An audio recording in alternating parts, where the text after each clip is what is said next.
안녕하세요. 오늘의 뉴스레터에 오신 걸 환영합니다. 유럽의 방산 강국이었던 독일의 위상이 최근 심각하게 추락하고 있습니다. 사건은 흥해에서 일어났습니다. 예멘 후티 반군에 맞서 작전에 돌입한 독일군 함정이 같은 편인 미군 드론을 공격하는 사태가 발생한 것입니다. 지난달 말 흥해에서 작전을 펼치던 독일 호위함 헤세노는 임무 수행 중 드론을 발견하고 후티 민병대의 드론으로 오인해 미사일을 발사했습니다. 그런데 발사한 SM-2 대공 미사일 2발이 모두 기술적 문제를 일으켜 목표물에 도달하지 못하고 바다에 떨어지는 어이없는 일이 벌어졌습니다. 결과론적으로 다행이긴 합니다. 적군의 드론이 아니라 미군의 드론이었으니까 말입니다. 그러나 이는 위장된 축복이라고 빌트지는 꼬집었습니다. 피하 식별 장치가 제대로 작동하지 않은 데다 미사일마저 기술적 결함을 일으켰기 때문에 표적을 맞추지 못했기 때문입니다.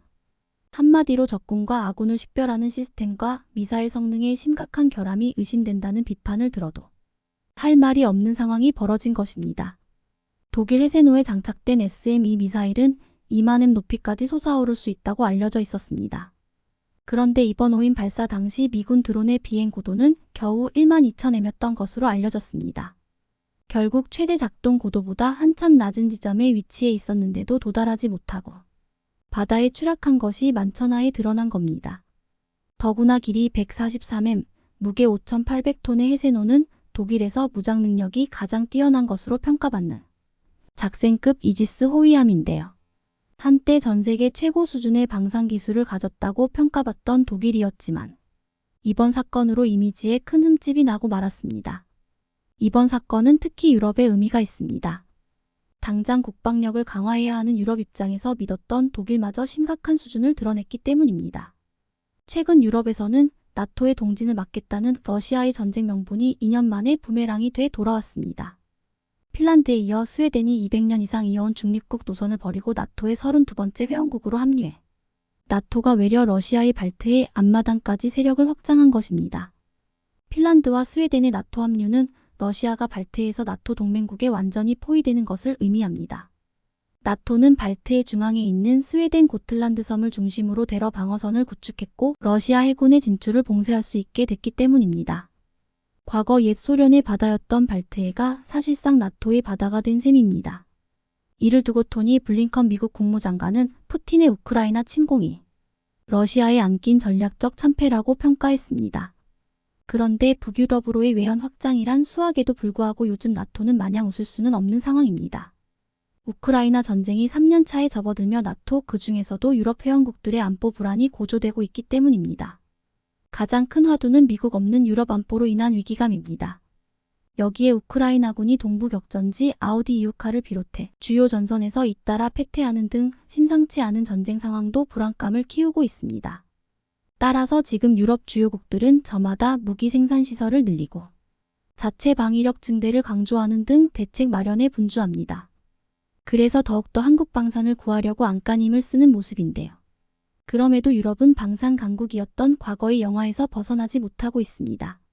심지어 독일을 주축으로 카르텔을 조직해 무섭게 치고 올라오는 한국 방산을 압박하기 시작했습니다. 우크라이나 전쟁이 3년 차에 접어들어들면서 155포탄을 비롯한 주요 무기의 유럽 내 생산량이 답보 상태에 머물자 EU에서는 한국에서라도 무기를 공급받아야 한다는 주장이 나왔습니다.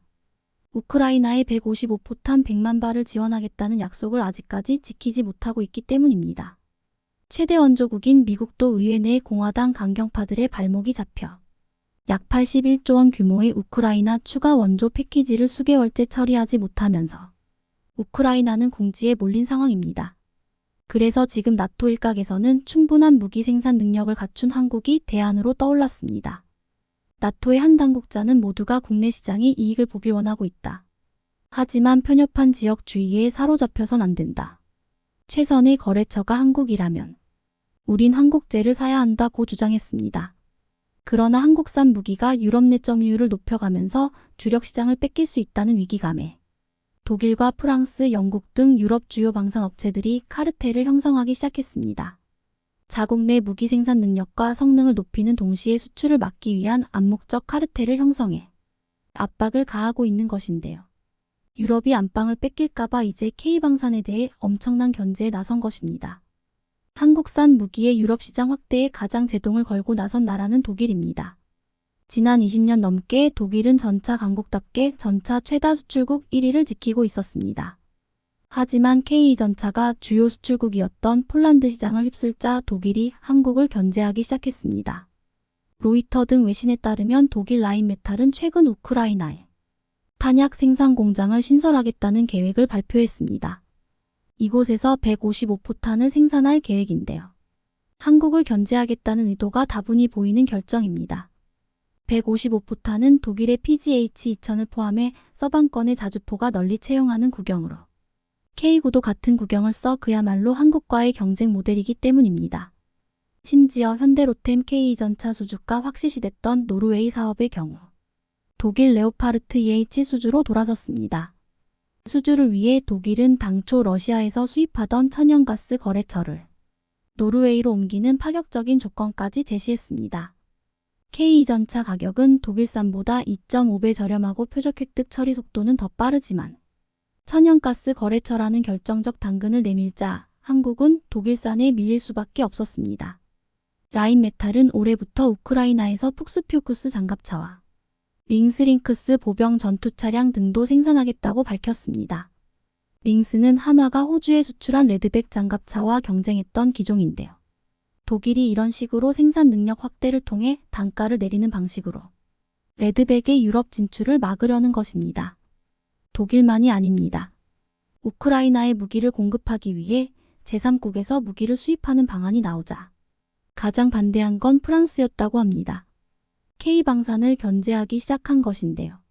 무엇보다 프랑스는 한국의 폴란드 진출을 참고해 현지 생산과 기술 이전 지원을 약속하는 방식으로 최근 무기 수출에 적극적으로 나서고 있습니다. 이러한 움직임은 독일을 중심으로 프랑스와 영국이 가세한 나토 회원국들의 암묵적 공동 대응입니다. 일종의 카르텔로 K방산으로서는 가장 조심해야 할 대목인데요. 이들 나라들은 과거 수십 년간 나토 회원국 위주로 무기를 거래해오면서 뿌리 깊은 카르텔을 지속해왔고 K방산에도 그 카르텔을 휘두르고 있는 것입니다. 하지만 사우디를 주축으로 이 카르텔이 무너지기 시작했습니다. 수십 조에 달하는 무기 구매도 어쨌든 그 무기를 써본 나라들이 입소문을 내주면 그보다 더 좋은 홍보 효과는 없습니다. 최근 중동과 유럽에서 한국산 무기를 도입한 국가들의 입소문이 주변 국가들의 구매 의사에 긍정적인 영향을 미치고 있다는 분석이 나왔는데요. 산업연구원은 보고서에서 근래 방산 수출에서 구전 효과가 커지고 있다. 같은 권역의 국가들끼리 군사훈련과 교류 빈도가 확대되면서 인접국 무기 계약에 영향을 받는 측면이 있다고 분석했습니다. 최근 사우디에 대한 LI진엑스원의 천궁2 수출 계약이 대표적입니다. 사우디는 지난해 11월 약 4조 3천억 원 규모의 천궁 2열개 포대 구매 계약을 맺었는데요. 이것은 2022년 UAE에 대한 4조 원 규모의 천궁 2 수출 계약 이후 두 번째 잭팟이었습니다. 사우디와 UAE는 최근 걸프만 지역에 주도권을 두고 경쟁이 심화하고 있지만 군사정으로 오랜 협력 관계입니다. 사우디는 2015년 예멘의 후티 반군에 공습을 가하면서 예멘 내전에 개입했고 UAE 등과 연합군을 꾸려 군사작전을 실행했지만 실패했습니다.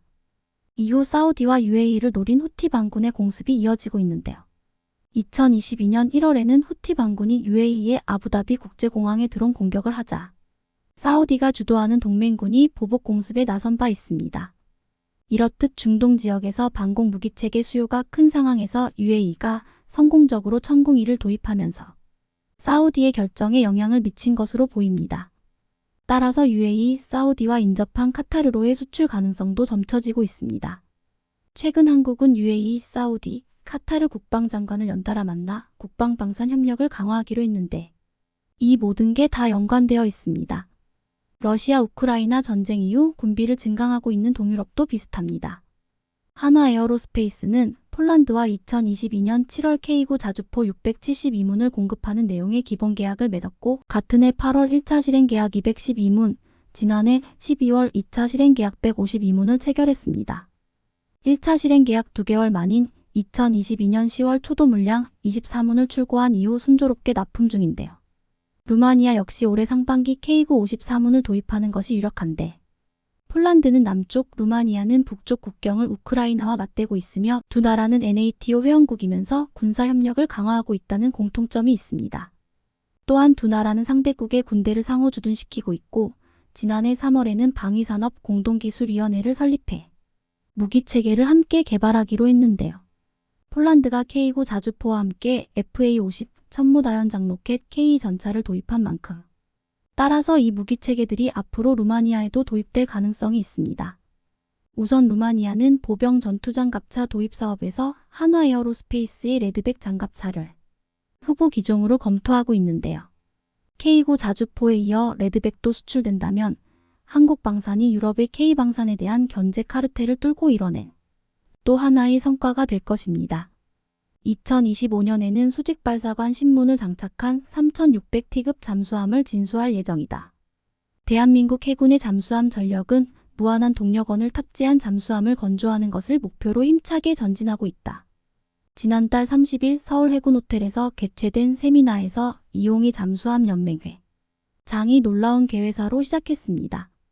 오래전부터 한국의 핵잠수함 개발 이야기가 나오고 있는 가운데 이 시점에서 핵잠수함에 대한 이야기가 괜히 나온 것이 아니라고 했습니다. 미국 국방부가 최근 핵무기를 탑재할 수 있는 오하이오급 전략 핵추진 탄도미사일 잠수함의 한국 방문을 공식화했습니다. 지난 2일 패트릭 라이더 미 국방부 대변인은 정례 브리핑에서 핵무기를 탑재할 수 있는 오하이오급 잠수함 SSBN이 미래 어느 시점에 기항하기 위해 한국을 방문하는 것으로 알고 있다고 밝혔습니다. 오하이오급 핵잠수함이 연내 해군의 부산 작전기지 등에 들어올 경우 1981년 3월 로버트 리암 SSBN 6기 이후 42년 만의 기항입니다. 핵탄두를 탑재하고 기항하느냐는 기자들의 질문에 라이더 대변인은 특정 시스템, 특정 무기 체계에 대해선 말하지 않겠다면서도 하지만 그건 핵능력을 갖춘 잠수함이라고 답해 핵무장 가능성을 부인하지 않았습니다. 한반도 유사시 가장 무서운 핵보복 비밀병기인 미국의 핵심 전략 자산이 42년 만에 한국에 기항한다는 것은 북핵 위협에 대한 확장 억제 강화의 구체적인 움직임으로 풀이될 수 있는데 지금 일각에서는 핵잠수함이 한반도에 42년 만에 왔다는 것을 두고 다른 해석을 하고 있습니다. 미국이 북핵 위협이 계속되고 러시아와 중국의 위험이 존재하는 한반도에 핵잠수함이 필요하다는 것을 이번 기회에 인정했다는 것인데 지금 한국의 핵잠수함을 허용할 수도 있다는 이야기까지 거론되고 있습니다. 미국, 영국, 호주 3국이 참여하는 오커스는 지금 인도 태평양 지역에서 안보협력을 만들려고 하는데 이로 인해 호주는 핵잠수함 보유를 인정받았습니다. 최근 미 해군 원자력 학교에서 호주 잠수함 병과 장병들이 교육을 마쳤다는 소식까지 전했습니다. 오커스는 미국과 영국의 기술로 호주가 핵잠수함을 갖게 하는 목표를 세우고 있는데 최근 오커스에서 미국 커트 캠벌 조정관이 놀라운 발언을 꺼냈습니다. 다양한 국가들이 오커스에 흥미를 보이고 있다. 미국은 그 국가들과 대화를 하고 있다. 예상보다 적극적인 관심을 가지고 있는데 미국은 이에 매우 긍정적이고 적절히 대처할 것이다. 이에 찰스 이덜 CSIS 호주 책임자는 한국, 프랑스, 뉴질랜드가 관심을 가지고 있다고 말했습니다. 한국은 문재인 정부 때 미국에게 구형 핵잠수함을 사오려 했지만 미의회가 반대했습니다. 미의회는 핵잠수함을 타국에 판매하는 것을 꺼려했지만 최근 분위기가 바뀌며 호주의 버지니아급 핵잠수함을 판매하는 법안을 발의했습니다. 미국에서는 최근 한국의 핵무장에 찬성하는 목소리도 나오는 상황인데 핵잠수함 보유에 대해서 지지하는 목소리도 나오고 있어 만약 한국이 오커스에 참여한다면 핵잠수함 보유 가능성이 있다는 말까지 나오고 있습니다. 한국은 오래전부터 핵잠수함에 관심을 가지면서 미국을 설득해왔는데 한국은 호주와 달리 잠수함 건조 기술이 뛰어나고 핵잠 원자로를 설계할 능력이 있기 때문에 미국이 허가만 한다면 바로 만들 수 있고 이것은 인도 태평양에서 오커스의 부족한 부분을 메울 수 있다고 했습니다. 전략적으로 한국이 큰 역할을 할 수 있다는 것입니다. 2020년 7월 말 당시 김현종 국가안보실 2차장이 인터뷰에서 차세대 잠수함의 건조를 추진하는데 핵을 원료로 사용하는 잠수함이라고 설명했습니다. 군은 2030년 초까지 배수량 3,000톤급 이상 규모인 도산 안창호급 잠수함 9척을 전력화하는데 이 중에 3척은 원자력 잠수함으로 건조할 가능성이 높다고 했습니다. 한국은 지난해 폴란드에게 K 전차, K 고자주포, FA-50 등을 대거 수출하면서 방산 대박을 쳤는데 지금 이보다 더 큰 대박은 잠수함이 될 것이라고 말하고 있습니다. 폴란드는 지난 5월 올해 잠수함 도입을 위한 오르카 프로그램을 시작할 것이라고 밝혔습니다.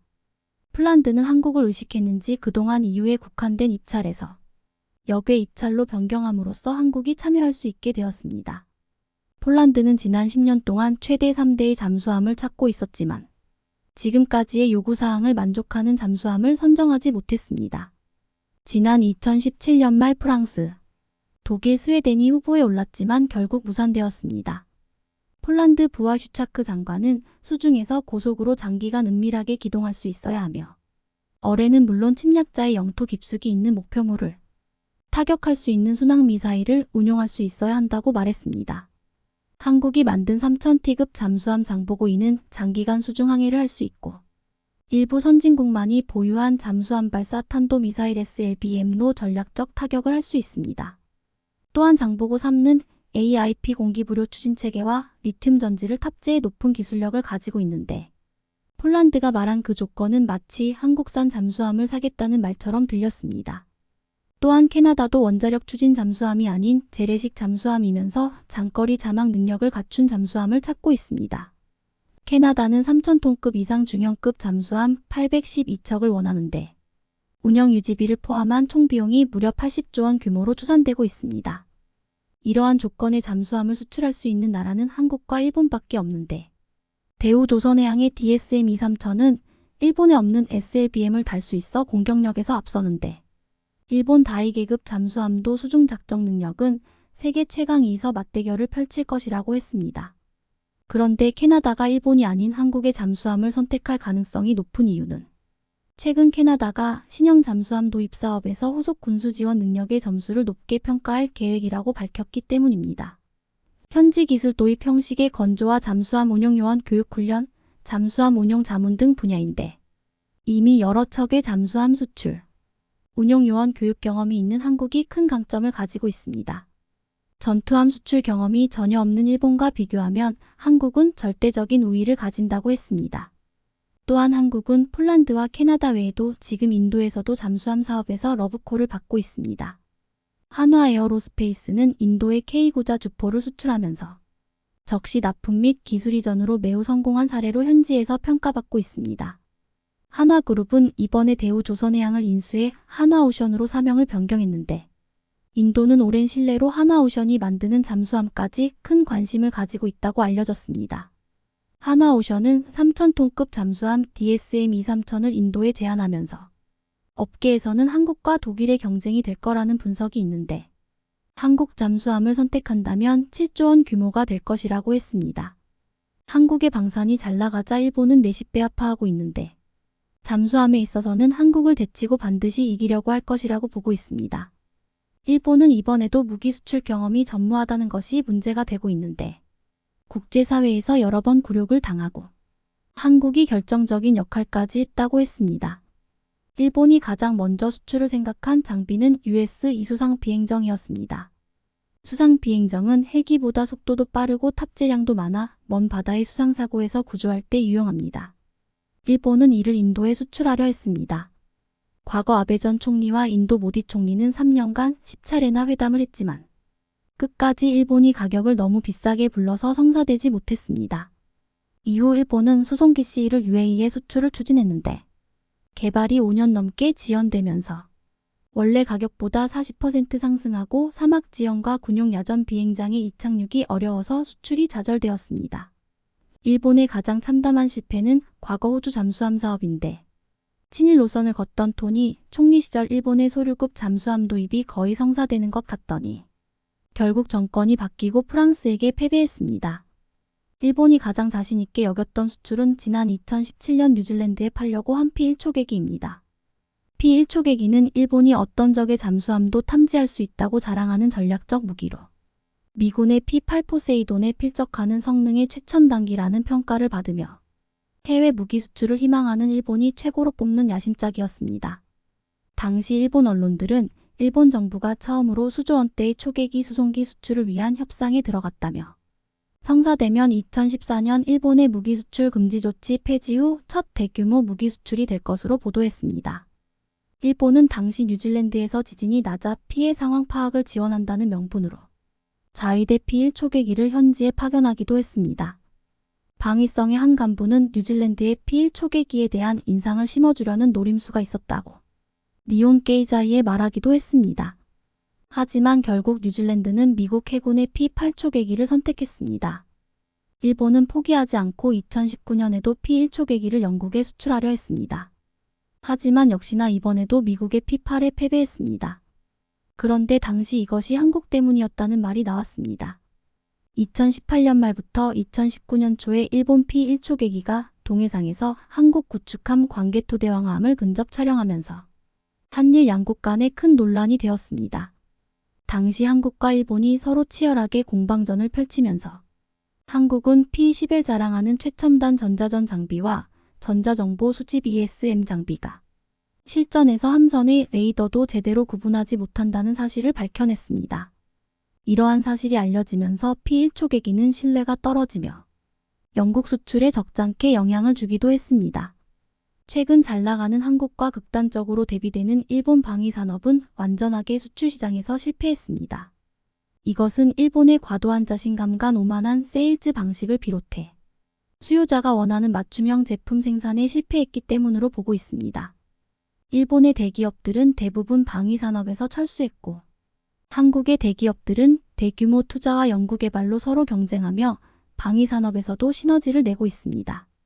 한국은 앞으로 잠수함을 비롯한 군함의 수출과 세계 무대를 향한 방산 수출에서도 더 큰 성과를 낼 것으로 기대되고 있습니다.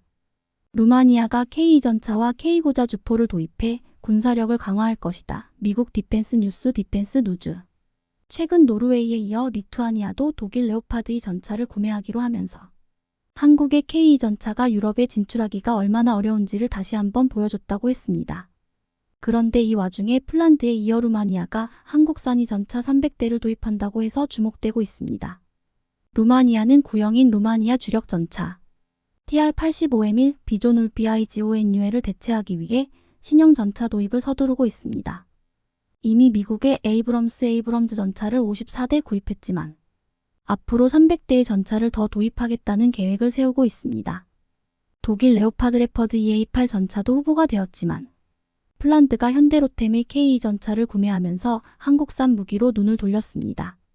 폴란드와 루마니아는 종종 상호 운용성이 핵심으로 동일한 무기 시스템을 구입해왔기에 폴란드가 K2 전차를 대거 구입한 것이 루마니아에게도 큰 영향을 준 것이 틀림없었습니다. 루마니아 육군 조달 담당관 테오도르 인시카슈 장군은 지난 7일 루마니아에서 열린 2023 한 루마니아 방위산업협력회의에서 약 300대의 전차 구매를 원한다면서 우리의 목표는 루마니아 군대에 가장 효율적인 군사 장비를 제공하고 운영을 보장하는 것이라며 K 전차 도입을 시사한 바 있습니다. 그런데 지금 루마니아의 결정은 인근 국가 리투아니아와 극명하게 갈리면서 전력 보강에서 전혀 다른 결과를 가지고 올 것이라고 말하고 있습니다. 리투아니아는 당초 K 전차와 미국 에이브람스 전차도 고려했지만 결국 독일의 레오파드 2 전차 54대를 도입하는 길을 선택했습니다. 리투아니아군과 리투아니아 국방자원청은 이 세 개의 전차를 시험하여 종합적인 시장 분석과 군사적 평가를 고려해 결정했다고 했습니다. 독일 레오파드 2 전차를 결정하는 데 영향을 미친 평가 기준은 비용 및 유지 보수 비용, 운영 환경이라고 말했습니다. 중요한 것은 레오파드의 다양한 버전이 노르웨이, 네덜란드, 독일 등 14개의 나토 동맹국을 포함해 전 세계 23개국에 퍼져 있다고 말했습니다. 이 때문에 레오파드 탱크를 구입하면 높은 상호작용과 호환성이 보장된다는 것입니다. 모든 전차의 납기는 46년 정도로 비슷하지만 독일 전차의 가장 큰 장점은 유지 비용이 훨씬 낮은데 에이브람스는 레오파드보다 운영 비용이 1.5배가 더 높다고 했습니다. 하지만 전문가들은 이 같은 분석에는 치명적인 실수가 있다고 말하고 있습니다. 폴란드 경제 포털 비즈니스 알러트는 27일 폴란드가 군수산업 덕분에 한국의 유럽 교두보가 될 것이라고 했습니다.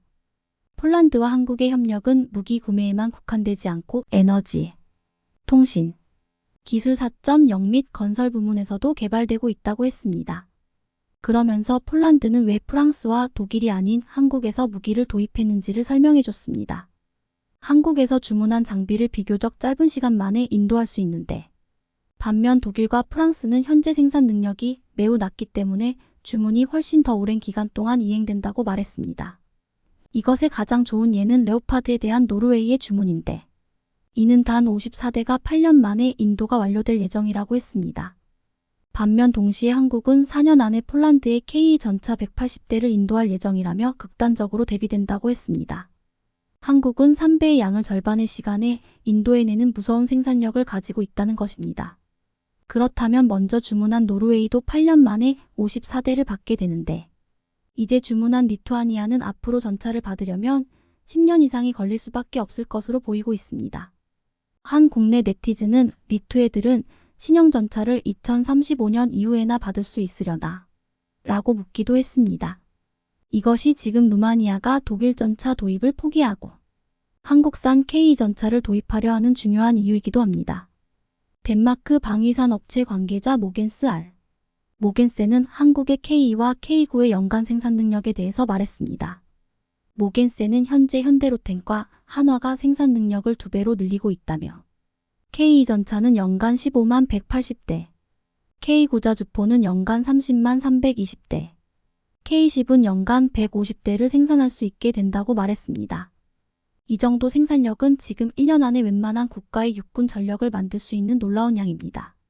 올해 안에 폴란드와 현대로템과 한화에어로스페이스의 2차 이행 계약이 성사되면 1차에 이어 K 전차 820대, K9 자주포 430여 문, 천무 80여 문 등이 추가로 계약될 것으로 전망되고 있습니다. 리투아니아가 레오파드 전차를 선택한 가장 큰 이유 중 하나가 나토 국가들이 독일산 전차를 가장 많이 운용해 호환성과 유지 보수에서 유리하기 때문이라고 했습니다. 하지만 한국이 폴란드에 1000대의 KE 전차를 인도하고 루마니아에 300대를 전달하면 순식간에 1300대의 전차가 유럽에 배치되게 됩니다. 중요한 것은 이 전차가 다 인도필 때까지 리투아니아는 독일에게 주문한 레오파드 전차를 다 받지 못할 가능성이 크다는 것입니다. 최근 독일로부터 전차, 장갑차를 구매한 나라는 대부분 납기 지연을 겪었습니다. 독일제 기갑 차량은 초도 물량 인수에 45년, 계약 물량 완납까지 710년 이상이 걸렸습니다. 글로벌 공급망 교란이 심해진 지금은 납기가 얼마나 더 지연될지 모른다고 했습니다. 이에 지금 독일 라인메탈도 한국처럼 생산량을 늘리려고 하고 있지만 쉽지 않은 상황입니다. 2021년 라인메탈에는 21.000명의 직원이 있었지만 지금은 25,000명으로 늘렸으나 아직도 구인 사이트에는 1,300개의 채용 공고가 있다고 했습니다. 한국의 현대로템이나 한화는 로봇을 사용한 자동화 시스템으로 많은 생산을 쉽게 할 수 있으나 아직도 숙련된 인력에 많이 의존하는 독일 라인메탈은 인력도 잘 뽑히지 않지만 인력을 뽑아도 숙련시키기까지 기간이 많이 걸려 쉽게 생산량을 증가시킬 수 없다는 것입니다. 과거 미국의 방위산업은 민수 분야의 대량 생산 방식을 받아들여 제도, 문화 등 새로운 패러다임을 가지고 와 세계 제1의 방위산업 선진국이 되었습니다. 하지만 독일과 영국 등의 나라들은 기존의 방식과 패러다임을 유지한 채 대량 생산 방식 일부만 적용하고 숙련된 장인, 마이스터에 의해 양질의 마감 과정이 있어야 한다는 신념을 버리지 않았습니다.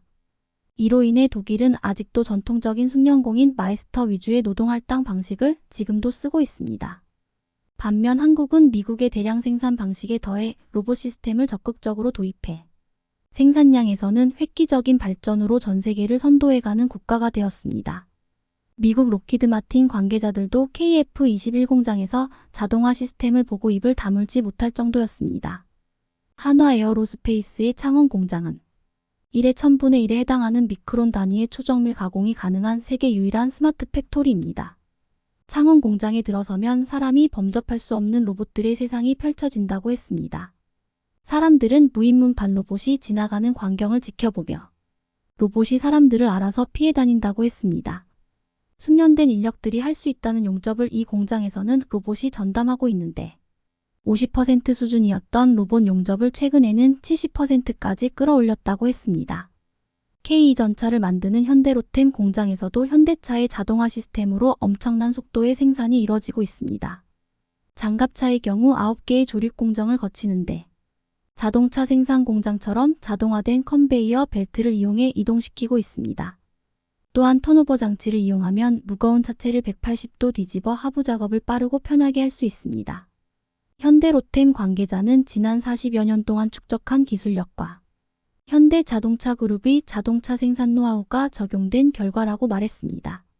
유럽의 한 언론은 한국의 K전차가 폴란드와 루마니아 1,300대를 기반으로 유럽에서 총 3,600대를 팔아 레오파드를 능가하는 글로벌 베스트셀러를 목표로 하고 있다고 했습니다. 폴란드는 혈맹이라 불리는 루마니아에게 K전차를 사라고 권유하고 지금 KEPL 기반의 차세대 전차 개발 사업을 스페인과 이탈리아 등의 공동 개발을 제안한 상황입니다. 지금 독일과 프랑스가 유럽에서 차세대 전차 개발을 두고서 서로 싸우고 있는 사이 폴란드가 한국산 전차를 도입해 소외된 스페인과 이탈리아와 손을 잡으려고 하는 것입니다. 이탈리아와 스페인은 이미 폴란드가 2년 전에 신형 전차 개발 사업에서 반독일 전선을 구축하여 동맹을 제안한 국가입니다. 만약 스페인과 이탈리아가 K전차를 도입한다면 유럽의 전차 지형은 완전히 바뀌게 됩니다. 루마니아가 그 시작이 될 것이라고 했습니다. 우크라이나 전쟁을 비롯한 국제사회의 충돌과 갈등이 심해지면서 유럽 내의 정치적 군사적 지형이 바뀌고 있습니다. 놀랍게도 여기에 폴란드를 중심으로 한국산 무기가 유럽 표준으로 가는 루트가 만들어지고 있습니다. 한국산 무기를 싹쓸이해 간 폴란드에서 얼마 전 치러진 총선의 여파로 정권 교체가 유력해지면서 여당 반대 세력들이 한국산 방산을 향해 비난을 퍼부었었는데요. 실제로 이들은 유럽산 방산 무기를 들여와야 한다며 한국산 무기의 성능을 깎아내리기에 나섰습니다. 하지만 마리우시 부아슈차크 폴란드 국방장관이 FA50에 대한 성능 논란을 일축시키면서 이내 곧 반대 여론은 잠잠해졌습니다. 그런데 최근 이렇게 한국의 FA50을 비판하던 폴란드에서 수석 파일럿이 FA50을 단독으로 비행한 후 엄청나게 격한 반응을 보였다는데 무슨 일이 벌어진 건지 자세히 알아보겠습니다. 현존 최강 스텔스기로 불리우는 미국 F-22 랩터를 훈련해서 격추시킨 FA-50이 이번엔 폴란드에서 또 한 건 했습니다.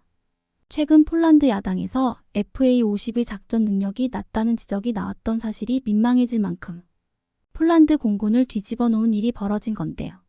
다름 아닌 폴란드 수석 파일럿이 한국에서 배운 비행 기술을 활용해 단독으로 KAI의 폴란드 수출형 FA-50GF 조종관을 잡았는데 단독 비행 후 충격적인 발언을 내놓은 겁니다. 방산업계에 따르면 폴란드 조종사 야첵 스톨라렉 공군 소령은 지난 16일 1시간가량 FA-50GF의 단독 비행을 수행했습니다. 이와 동시에 폴란드 국군 총사령부는 SNS 계정을 통해 야첵 스톨라렉 소령이 폴란드 민스크 마조비에츠키에 있는 제23 전술공군기지에서 KAI의 FA-50GF를 독립적으로 비행한 최초의 폴란드 조종사라고 밝혔습니다. 폴란드에서 FA-50GF를 운용하기 전 본격적으로 자국 조종사를 투입해 비행 시험을 벌인 것으로 이날 진행된 단독 비행은 FA-50GF 도입 후 단 3개월 만에 이뤄졌는데 기대만큼이나 성공리에 마무리됐습니다. 앞서 폴란드는 2차례에 걸쳐 8명의 폴란드군 조종사를 한국으로 보내 비행 훈련을 받게 했는데 1차 교육 대상자에는 바로 스톨라렉 소령이 포함돼 있었습니다. 스톨라렉 소령을 비롯해 폴란드군 조종사들은 FA-50과 재원이 유사한 국산 전술입문용 훈련기 TA-50을 통해 수탁 교육을 받으며 T-50 계열 항공기에 적응하기 위한 훈련을 진행했었는데요. 그리고 당시 스톨라렉 소령은 TA-50의 비행 범위와 가능성은 기대를 뛰어넘었다며 굉장히 인체공학적으로 설계돼 있고 내부에도 정보들이 많이 있어서 조종사들이 더 수월하게 임무를 수행할 수 있도록 도와줬다고 감탄했었습니다.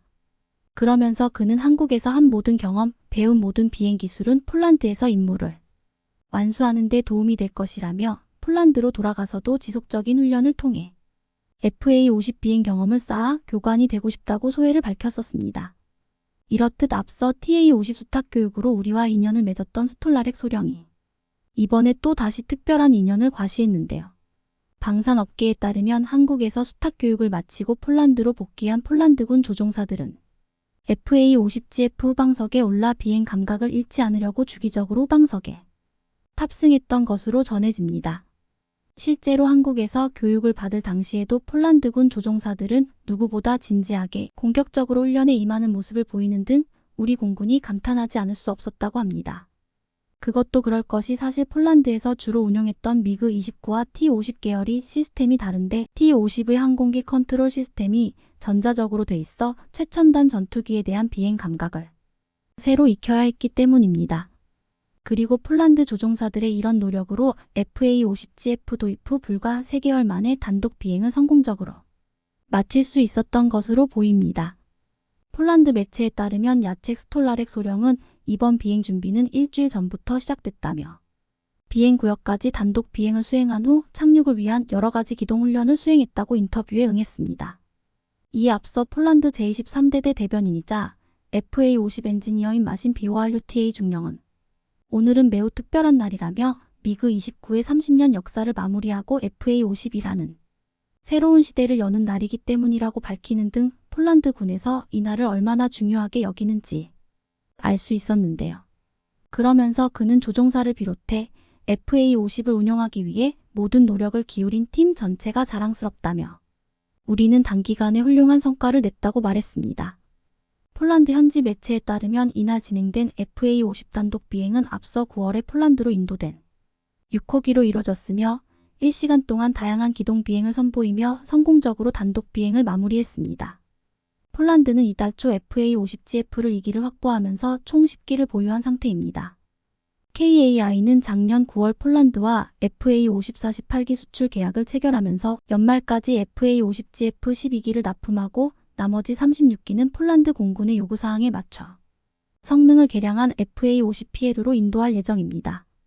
이로써 KAI는 지난 7월 FA-50GF 1호기를 폴란드에 인도한 지 불과 4개월 만에 계약 물량 12대 모두를 전달하게 됐는데 이와 동시에 이번엔 최초의 폴란드 조종사가 탄생하게 됐습니다. 사실 지난 8월 15일 폴란드 군 열병식에서도 폴란드 조종사가 FA-50을 비행했지만 그 당시에는 우리 조종사가 전방석에 폴란드 조종사가 후방석에 탑승했기에 그야말로 단독 비행은 아니었습니다. 하지만 이번엔 폴란드 군 내에서 최초로 진행된 단독 비행으로 순식간에 미그 29에서 FA-50으로 기종 전환이 이뤄지게 된 겁니다. 사실 T-50 계열인 FA-50은 미국 로키드 마틴의 F-16 기술을 바탕으로 만들었기에 과거 수십 년 동안 미그 29를 운용했던 폴란드 군 조종사들이 처음엔 T-50 계열 항공기를 적응하는데 어려움을 토로했었습니다. 다시 말해서 소련제 항공기에서 서방제 항공기로 갑자기 기종 전환을 하는 게 여간 어려웠던 게 아니었던 겁니다. 하지만 FA-50이 폴란드에 인도된 지 불과 몇 개월 만에 스톨라렉 소령은 FA-50을 단독으로 비행하며 폴란드 공군의 새로운 시작을 알렸는데요. 사실 이런 일이 가능할 수 있었던 건 70명에 이르는 KAI 파견 상주 조종사들이 폴란드 군을 뒤에서 전폭적으로 지지했기 때문에 할 수 있었던 일입니다. 이와 같은 내용은 이번에 단독 비행을 성공적으로 마친 스톨라렉 소령의 인터뷰를 보면 단번에 파악할 수 있습니다. 스톨라렉 소령은 1년에 이르는 교육기간 동안 고된 훈련이 있었다며 FA-50에 탑승하게 된다는 걸 알게 됐고 그 뒤로부터 최초 비행기를 선택하고 성능 검증 작업에 돌입했다고 말했습니다. 그는 비행을 즉시 할 수 있도록 모든 준비를 마치는 게 목표였다며 이를 위해 비행을 위한 전 과정을 교육받았고 이는 비행 중에 반드시 수반돼야 하는 여러 절차들 중 하나였다고 밝혔습니다. 스톨라렉 소령은 시간이 많이 걸리는 작업이었다며 그럼에도 불구하고 단독 비행의 순간이 다가오니 감정이 치밀어 오른다고 소감을 전했습니다. 그는 사전에 지정된 여러 가지 기동을 수행하기 위해 약속된 곳으로 조종관을 잡았다며 처음에는 다소 어려웠지만 막상 출발 이후에는 벅찬 마음으로 임무를 완수했다고 말했습니다. 아울러 스톨라렉 소령은 FA-50을 통해 비행하는 순간은 가히 환상적이었다고 감탄을 자아냈습니다.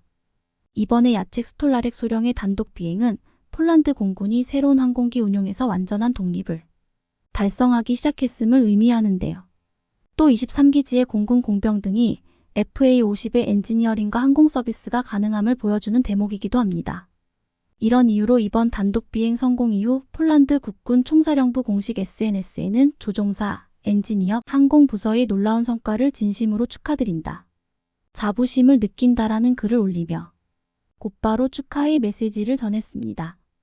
반면에 앞서 FA50을 향해 비난을 퍼부었던 폴란드 내 특정 정당의 정치 성향이 두드러지는 웹포털 ONET은 숨죽이는 듯한 모습을 보이며 이번엔 아무런 언급조차 하지 않았습니다.